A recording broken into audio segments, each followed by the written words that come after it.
Hello. Today General Hospital will reveal what was supposed to be the most beautiful day in Drew and Willow's lives. Their wedding unfolded into a living nightmare that shattered illusions, exposed carefully buried secrets, and resurrected the dead in the most jarring fashion imaginable. In the days leading up to the ceremony, Drew had cloaked himself in the image of a devoted partner, whispering promises of protection, family unity, and unwavering love into Willow's ear. But beneath the surface of these honeyed words, he was weaving a sinister web, one meant not to uplift her, but to bind her. The wedding was never about love. It was about control. For months, Drew had conspired behind Willow's back, using her vulnerabilities as leverage to solidify his grasp over her children, her decisions, and ultimately, her life. What she believed to be a fresh start was in fact a calculated move in a broader, darker plan. One that he had secretly nurtured alongside none other than Nina, the very woman who had once torn Willow's world apart. Willow, already emotionally fragile after months of psychological strain and the looming threat of losing custody of her children, clung to the idea of the wedding as a lifeline. She didn't realize that the very man standing beside her in support was subtly pushing her toward a decision born more of fear than love.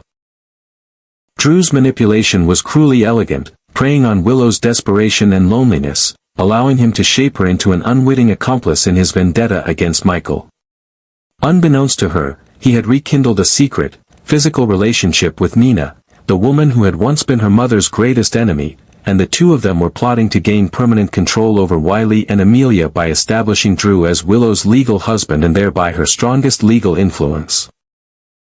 On the morning of the wedding, guests arrived at the elegantly adorned chapel, unaware that they were stepping into a powder keg waiting to explode. Candles flickered. Soft music played. Smiles were exchanged.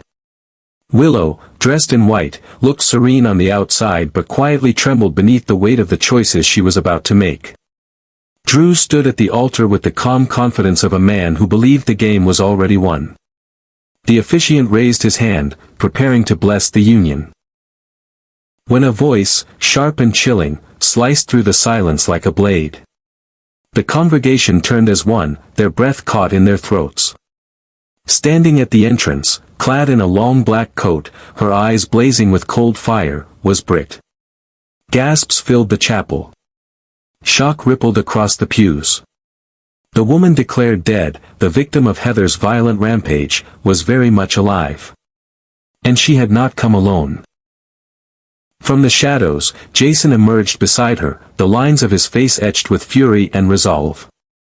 For months, he had watched from a distance, gathering every piece of the puzzle, waiting for the precise moment to strike, and now, with Britt by his side, he had returned to dismantle the facade Drew had so carefully built. Without hesitation, Britt strode forward, each step echoing ominously against the church floor. She stopped in front of Willow, her presence magnetic, her voice commanding as she handed over a thick dossier. "Read," she said, and Willow, trembling, obeyed. With each page she turned, the foundations of her world cracked. The documents detailed every sordid aspect of Drew and Nina's collusion. The falsified custody filings, the tampered medical records, the covert meetings with corrupt legal advisors, and the manipulated affidavits designed to sway the court's perception of her maternal fitness.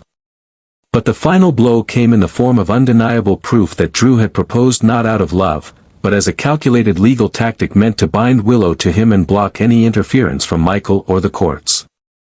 Willow's hands shook as she dropped the papers, her face ghostly pale. She looked at Drew, eyes wide with betrayal, the man she thought would become her husband now unmasked as a schemer of the worst kind. But the revelations weren't over. Jason stepped forward, lifting a small device, and pressed play. The chapel filled with the unmistakable voices of Drew and Martin discussing their strategy. "If she marries me, there's nothing Michael or the judge can do," Drew's voice said coldly. "We'll have everything locked down." Martin's hesitant agreement followed, underscoring just how aware even he was of the moral depravity of the plan. Gasps turned to murmurs, and murmurs to outcries. Some guests stood in stunned silence, others exchanged horrified glances. Nina, seated toward the front, froze in place, her lips trembling as her own betrayal began to unfold. And then, as if scripted by fate itself, Jason turned his eyes toward her and played another recording. This one of her and Drew in an intimate conversation at a hotel, discussing the timing of their affair and how best to keep it from Willow. The video that followed showed security footage of them entering and exiting the room, confirming what words alone could not deny. Willow stumbled backward, her knees nearly giving out as she gripped the edge of the pew for balance. Her voice, when it came, was nothing more than a hoarse whisper, lost in the roar of her heartbreak. She had not only been betrayed by the man she intended to marry, but by her own mother, whose selfishness had once again laid waste to any hope of familial peace. Tears streamed down her face, mascara smudging, her bridal veil crumpling to the floor as the illusion of love and unity dissolved before her eyes. Jason, with his customary stoicism now broken by a flicker of pain, stepped closer to support her, but he said nothing. There was no comfort to offer that could undo what had been done. Beside him, Britt's eyes remained fixed on Drew, who now stood defenseless, surrounded by judgment, stripped of the charisma he had once weaponized so skillfully. He tried to speak, but the silence that greeted him was damning. His words, once smooth and persuasive, now rang hollow and empty. And so, what was meant to be a day of unity became the reckoning. In one fell swoop, the masks were torn off, the lies laid bare, and Willow, though broken, was free. No longer ensnared by false promises, but illuminated by painful truth. The chapel emptied slowly, guests still reeling, whispers trailing behind them like shadows. And as the doors closed on what should have been the beginning of a new chapter, one thing became heartbreakingly clear: this wasn't an ending, but a rebirth, born not of love, but of fire, betrayal, and unrelenting courage. The moment the surveillance footage appeared on the screen, grainy, but unmistakably damning. The once solemn chapel descended into chaos. Gasps erupted into murmurs, murmurs into cries of disbelief, and within seconds the room transformed from a sacred space into a spectacle of exposed secrets. Nina stood frozen in place, her face drained of color, her mouth slightly agape, unable to offer a single word in her defense. There she was, projected for all to see. Entwined with Drew in a dimly lit hotel suite, her fingers grazing his cheek, her lips pressed to his in a moment that now felt like a dagger to the heart of her daughter. The footage didn't lie. It didn't blur, or stutter, or falter. It was mercilessly clear. She had betrayed her own daughter in the most visceral, intimate way imaginable. Jason had made sure the footage was timed perfectly, not to wound, but to reveal. The image lingered for just long enough for the realization to sink in, for every whisper in the room to grow into a roar of judgment, until all that remained was silence so thick it felt like suffocation. Nina didn't speak. She didn't cry. She didn't run. She simply stood there, undone by her own actions, her mask of maternal concern obliterated in one devastating instant. Willow stood at the altar, rooted like a statue carved from heartbreak. Her chest heaved with silent screams, her breath caught in a throat constricted by shock and betrayal. Then, in one fragile moment, the bouquet slipped from her trembling hands and hit the floor with a dull, final thud, a sound more deafening than any scream. Her veil drooped from her head as though in mourning, her lips parted in disbelief, but no words came. Only tears, hot, endless, and unstoppable, streamed down her cheeks as the truth settled in.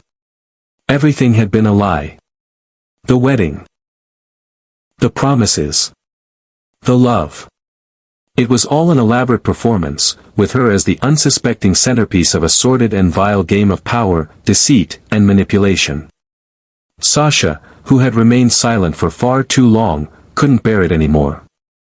She stepped forward slowly, the weight of her own guilt pressing down on every step she took. Her voice cracked as she confirmed what many already suspected: Nina had tried to bargain for Sasha's silence. In exchange for keeping quiet about the affair with Drew, Nina had promised to help Sasha restore her broken relationship with Willow, to help her find her way back into the inner circle. It was a disgusting trait of emotional blackmail, one that Sasha had almost agreed to, out of desperation and a desire to make amends. But in that moment, facing Willow's devastation, Sasha knew she could no longer remain complicit. The room turned toward Sasha, then toward Nina again, as a new wave of outrage washed over the crowd. Faces that once offered warm smiles were now twisted in disbelief and disdain. Some guests began to leave. Others stayed, mouths agape, unable to process the magnitude of the betrayal. And then Tracy stepped forward with the cool, almost amused poise of someone who had seen it all coming. With a smirk that betrayed a mix of vindication and contempt, she announced that she had been investigating Drew for months. What began as a vague suspicion had evolved into a full-blown covert operation, and though she had anticipated some degree of deception, she hadn't imagined the scope of what Drew was truly capable of. Tracy, never one to mince words, shared that Drew had once approached her with a covert proposition: bury the details of his connection to an international drug ring. Charges that could ruin him, if she agreed to help cover up his manipulations surrounding Willow. In return, Drew promised favors, influence, protection, whatever it would take. But Tracy, far more cunning than he had given her credit for, declined. Instead, she reached out to Jason in secret, working behind the scenes to gather evidence and prepare for a moment exactly like this. With a sharp glance toward Drew, she said calmly but forcefully, "You underestimated me, and you underestimated Willow. That was your last mistake." Drew's composure cracked under the weight of collective condemnation. His eyes darted from face to face, pleading for understanding, searching for an ally, a supporter, anyone who would believe that he had not meant harm. But no hand reached out. No face softened. The silence was louder than any verdict. He opened his mouth to speak, to justify, to defend, but all that came out was noise. Empty words. Hollow rationalizations. Too little, too late. No one was listening. Then came the sound of footsteps, measured, deliberate. Two security personnel, previously stationed discreetly at the back of the room, moved forward, flanking Drew. It had been arranged in advance. Jason, with Tracy's assistance, had handed over enough evidence to the authorities to ensure that Drew's arrest would be swift and public. Drew's eyes widened in panic as he realized what was happening. "No," he muttered. "Not here. Not like this." But there was no mercy left in the room for him. The security officers moved in, each taking an arm, and began escorting him toward the exit as a hush fell over the room. The guests parted like a wave, giving him a clear but shameful path. Some averted their eyes. Others stared him down with disgust. The whispers started again, low, vicious, merciless. "I can't believe it. He used her. Poor Willow. What a monster."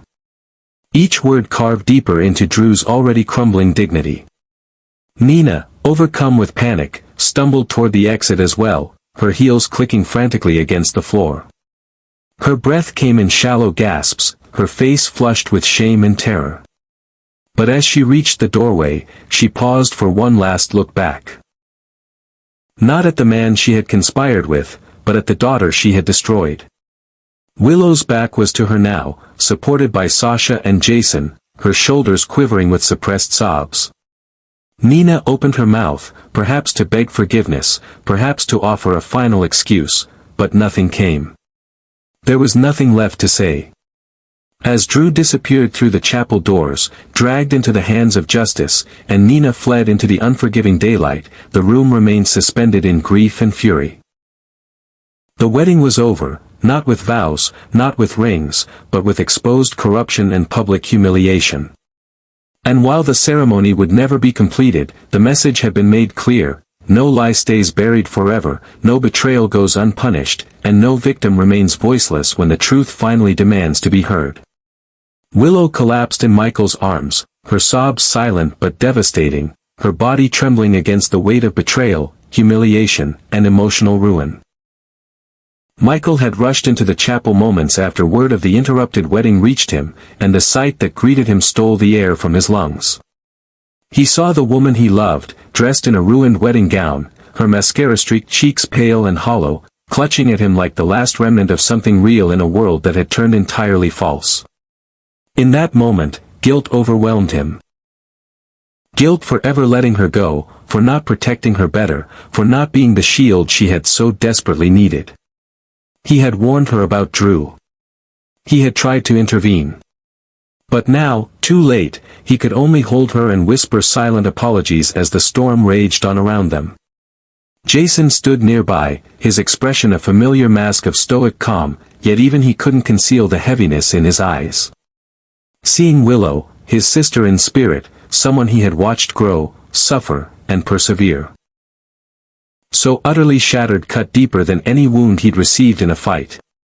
He had always been the protector from the shadows, the one who handled the threats no one else could, but this time, he hadn't gotten there fast enough. The guilt sat heavily on his chest, and as his eyes met Michael's across the aisle, there was an unspoken agreement between the two men: they had both failed her, and they would not fail her again.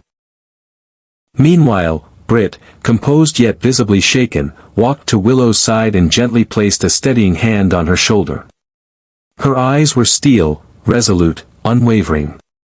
She wasn't back from the dead to haunt old enemies or reclaim her place in Port Charles. She had come back for this. To expose the truth. To save Willow. To end the manipulation. In the days that followed, Port Charles became a boiling cauldron of rumors, media frenzy, and shattered illusions. The local headlines screamed with scandal: doctor returns from the dead to stop wedding. Surveillance tape exposes shocking affair. Wedding day betrayal shocks Port Charles elite.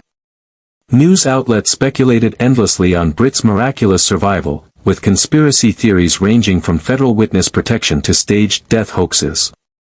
But amidst all the noise, one truth rang louder than the rest. Britt had returned to stop a lie from becoming law, and in doing so, she had saved Willow from a lifetime of regret. She was no longer just the woman who survived Heather's attack. She was a hero, a whistleblower, and a symbol of second chances. Willow, meanwhile, retreated from the public eye, choosing instead to begin a long and painful healing process. The trust she had once offered so freely had been weaponized against her, and the emotional aftermath left her questioning every decision she had made since her recovery. Yet she was not alone. Jason, once an observer, now became her constant presence. Whether it was silent companionship on long walks or helping manage the fallout from Drew's crimes, he became the anchor she didn't know she still had. Together, they began to piece back what had been shattered. One truth, one apology, one quiet moment at a time. And in Sasha, Willow found a surprising ally, someone who had also been manipulated, someone who had also stood at the edge of despair and found a way back. Slowly, Willow began to believe again, not in perfection, but in resilience. As Drew sat behind bars awaiting trial, the full extent of his misdeeds came to light. His involvement in the forged documents, his conspiracy with Nina, and the deeper implications of his blackmail tactics became public record. Once praised as a war hero and businessman, he was now seen as a cautionary tale, a man consumed by ambition, whose need for control destroyed not just others, but himself. His fall from grace was swift and merciless, and though he tried to claim innocence in televised statements through his legal team, the public had already made up its mind. His name, once spoken with respect, now carried the bitter taste of scandal and shame. Nina, too, paid the price, not in court, but in the isolation that followed. Her desperate attempts to reach out to Willow were met with silence. Friends turned their backs. Even Valentine, though sympathetic, couldn't defend her actions. In the quiet of her penthouse, she faced the grim reality that she had lost not only her daughter's trust, but the last chance to be a part of her life. The betrayal had not been a singular act, it was a culmination of every selfish decision, every manipulative scheme. She had chosen herself too many times, and now, there was no one left to choose her. Alone, she was left with only the echo of her mistakes. Yet, from the rubble of deceit and ruin, a strange kind of hope began to emerge. Port Charles had seen scandal before, but this time, something felt different. Justice, long delayed, had not been denied. Willow's collapse had not marked her end, it had signaled her rebirth. The community rallied around her, not out of pity, but out of admiration for her quiet strength. Jason's return reminded many of the stability they had once known, and Britt's survival sparked new conversations about redemption and resilience. And so, even as the headlines faded and the court proceedings began, those close to Willow knew something essential had shifted. Truth had triumphed, however late. The monsters had been unmasked. And though the wounds were still fresh, healing had begun, one heartbeat at a time.